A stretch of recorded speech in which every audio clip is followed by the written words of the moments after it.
Have you ever wondered how a mysterious line of code turned into a trillion-dollar revolution? In a world driven by digital change, Bitcoin emerged not just as a currency, but as a movement, one that might reshape the entire global economy in the next 30 years. This is the story of Bitcoin, how it started, and where it might be headed. The year was 2008. Amid the global financial crisis, trust in traditional banks collapsed. Then came a white paper titled Bitcoin, a peer-to-peer electronic cash system by a person or group using the name Satoshi Nakamoto. In January 2009, Bitcoin officially launched when Nakamoto mined the first block, known as the Genesis block.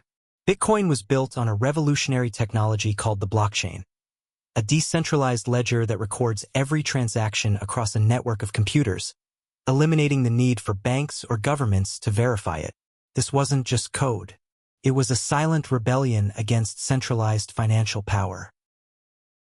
At first, Bitcoin was virtually worthless.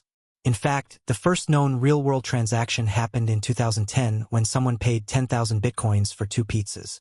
Today, that's worth hundreds of millions of dollars. But slowly, people began to see its value not just as digital money, but as a store of value like gold. Over the years, Bitcoin grew. It weathered criticism, government crackdowns, and market crashes. Yet it gained support from individuals, tech companies, and even large institutions.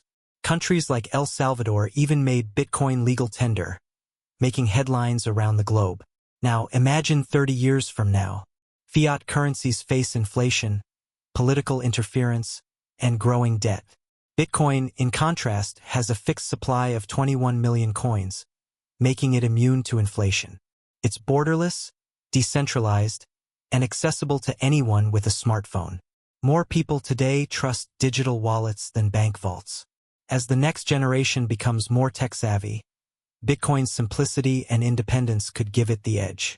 It could be used for global trade, online shopping, paying employees, or saving for retirement.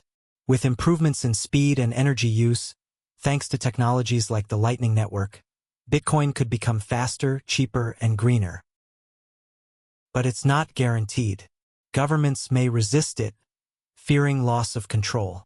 Other cryptocurrencies or even central bank digital currencies might challenge Bitcoin's position.